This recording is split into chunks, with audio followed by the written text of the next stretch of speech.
try and be quick. We'll do what we can. So thank you very much, Supervisor and Town Board members. I'm here to give our 2020 EMS year in review, and you'll note that the packet this year is a lot lighter than the normal 2-page, or heavier than the normal 2 pages. But a lot of it we're going to go through quickly. So on page 1, I'd like to just call out that in 2020, NEQ answered 3,050 or received 3,051 calls. We answered 94.4% of those. And you know, the line that's probably most relevant on this piece of paper, 16 cardiac arrest saves in the town of Webster last year. 11 RSI responses, and we delivered 1 baby. 16 people are back in the town of Webster because of the EMS crews in our agency. The other thing that's worth noting in this point is that when I came to you in August last year, we were expecting to be down 390 calls. Our second and third quarters were disastrous. Our fourth quarter we couldn't keep up with. I mean, we had a 40-call day. And if you'll remember, it was a few years ago, I think before Supervisor Flaherty was here, I came and reported we had a 24-call one day and we were exhausted and it was a big deal. When I saw the run log and we had a 40-call day and we only dropped 2 that day, our crews did an amazing job, but it just showed it was right on the heels of the holidays and we just got crushed one day. And spent a lot of those, several of those calls out of town. From a WEMS point of view, 3,048 calls, almost 96.1% call coverage. That's pretty phenomenal for an ambulance service around here. And again, in August, we expected to be down 334 calls, and we caught them all up and then some. So, you know, all in all, the call volume was very respectable, and again, worth noting, 9 cardiac arrest saves and 1 baby delivery. I think the one thing to note, just as a reminder, is that NEQ will always lag a little bit behind an ambulance because at night we only have 1 up. And so when it gets called out and the next call comes, we're dropping a call. And, you know, we've debated over and all about putting a second tech up at night. We'd like to. We just haven't found a way to make the financial math work. Last Friday night when I was the duty medic, Wayne County had no paramedics up. We were covering into Wayne County as well as our town. They had none up in the entire evening. The next group of data I won't go through in detail, but I want you to start seeing the names of the people that are making a difference. These are the paramedics and the EMTs that either were on the cardiac arrest saves in NEQ and WEMS that delivered the baby or that provided the RSI support in our region. I'm hoping that once the pandemic settles down, we can have a ceremony to recognize these folks more appropriately. But at this stage, I think it's important for you to know who they are, and I'd like them in the town record in the minutes. If we go to the next page, I think one of the things that we talk often about is why a community ambulance makes a difference and why ALS in your town makes a difference.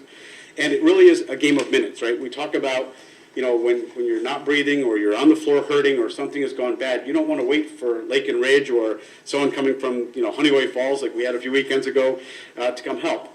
And so we use the MILREMS, the Monroe Livingston Regional EMS metrics, as our benchmarks. And if you look at the highlighted blue columns, in every respect, we beat the metrics. But, you know, for the ALS time, you know, 90.2 and 91.2 for WEMS, that's pretty good. When you look at the next box, we almost can't score anymore. We get to 97 and 99, and the last 2, we had to truncate the boundaries because we were so far inside of them. The other thing that I think you'll notice in the boxes below is where we're taking our calls. I think it's interesting to note, we're going to Perrington. We are going to East Rochester. We go to Sodus. We go to Williamson. We help in Irondequoit in Ontario quite a bit. The ambulance is going into Irondequoit and Penfield, and AMR is covering the city when they're having civil unrest and events like that. And so I just wanted to really reiterate something I said earlier in the year, is this ambulance that this town has established and the ALS service that we have had doesn't just serve our town, it goes to our neighbors, and it helps in a pretty broad area. The other thing that we talked about in August even was we never dropped our staffing. So almost every one of my colleagues that I talked to on a biweekly basis at some point during the second and third quarter altered staffing. We kept it up. We kept it up with great financial challenges. And in the end, it allowed us to go support other communities. And when the civil unrest happened, as you know, we supported the SWAT teams and responded to back up Irondequoit when the unrest from the city came north. So, I think we've done a pretty commendable job of keeping the dollars to where we need to make sure the ambulances are rolling and the fly cars are available. The next page is a chart you don't normally see, and I thought it was interesting because I know our supervisor is a numbers guy. And, he often wonders and looks at me, why can't you balance your budget? It's, well, because I don't know how. And the challenge we face is, if you look at the calls in March, look at the dips we took. It's impossible to predict those. Then, the next week or next month, you go into April, and it just took right off. So had we altered our staffing and had people gone to work somewhere else, we wouldn't have been able to recover.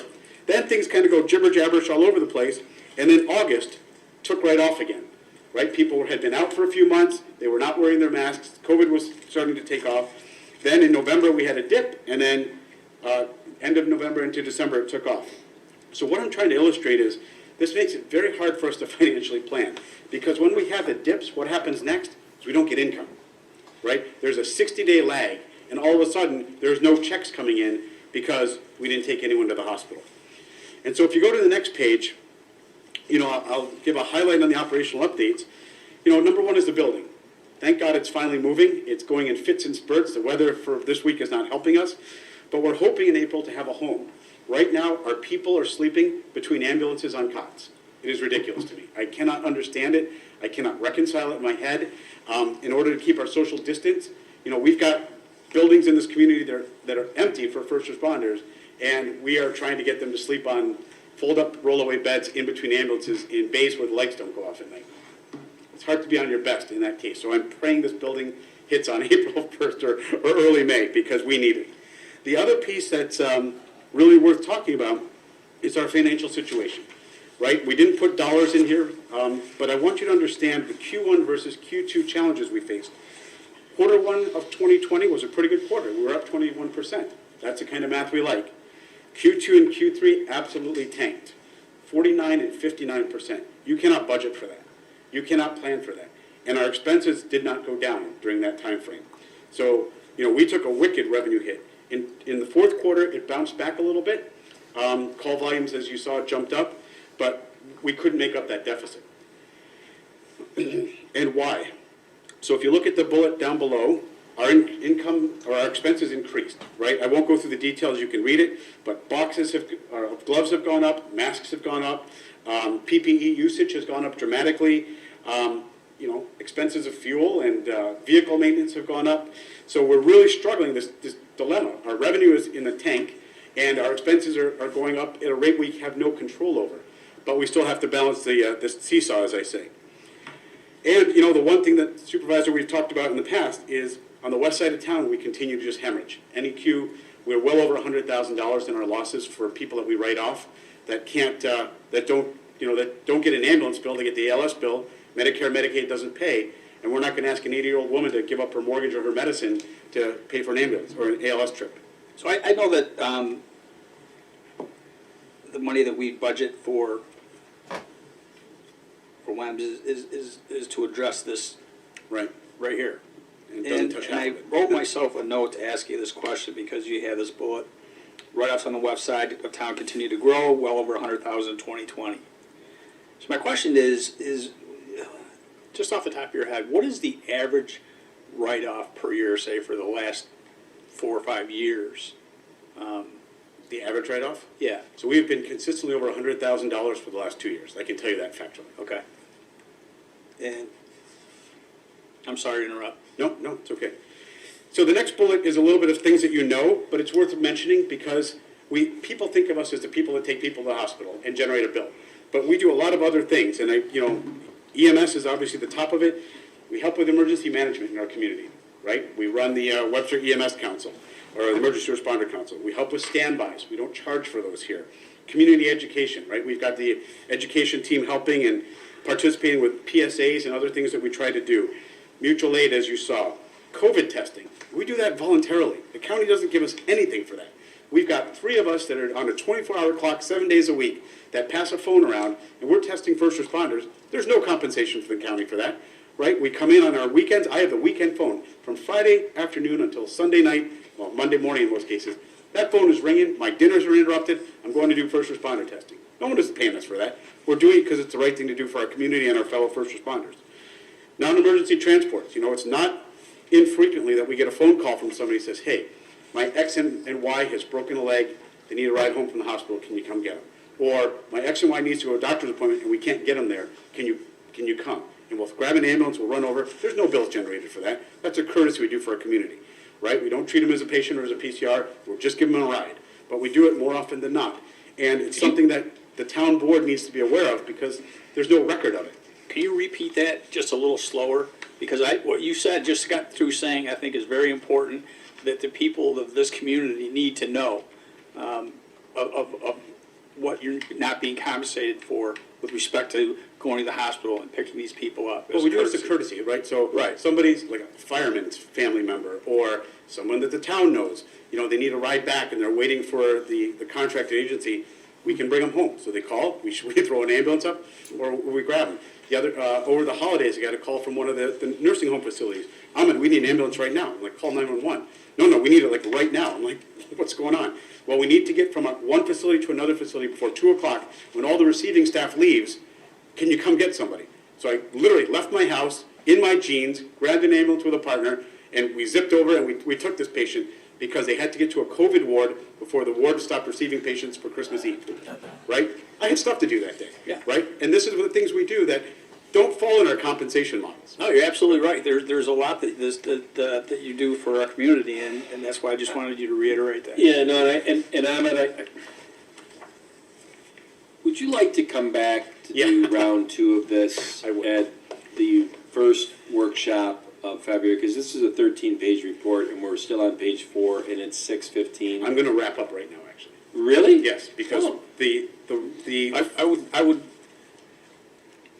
I just wanted to, before you say you're going to wrap up, I think it's very important that you come back also to go over. Yeah. There's a lot of information in here, especially from a financial aspect, that I have not seen before during your presentations. I feel it's very important information, and it needs to be discussed and presented again. So I would really appreciate it if you would come back. Again, televised or whatever you want to call it, being shown, I think is important because for example, I wanted to ask you just a little bit about the write-offs on the west side. Yeah. Obviously Medicare and Medicaid not paying is one thing, but there's also other reasons, correct? Well, the key reason is because Westchester can't bill. Yes. So right. that's And- the and- primary The thing is, reason. people need to know that. Yeah, they do. That there's a reason why the west side is different than the rest. And I couldn't agree more. If you'll come back at the first workshop of February, which is February 11th, and I think now I can see from this report and where we're at and the questions, I've already written down 6 questions, so Okay. selfishly, I think we'll carve out some more time for you, for Yeah, the you've got board, time to come back. course. but for the community. Like you said, Charlie, these workshops are at Yeah, and so the last few pages are the supervisor's request. When I came in November, December for the contract, you said, could I try and help unravel the EMS billing question? Yeah. So what those are is, a colleague from another EMS agency actually gave them to me, so I can't claim all of the authorship myself, but if you would review and see if that helps answer that question, that's what the backup slides are. Yep, and I'm Is to start good, addressing but we're gonna get you on for February 11th. Okay. And it's like a tease In the beginning. for the. Or the end. Beginning. In the beginning. All right,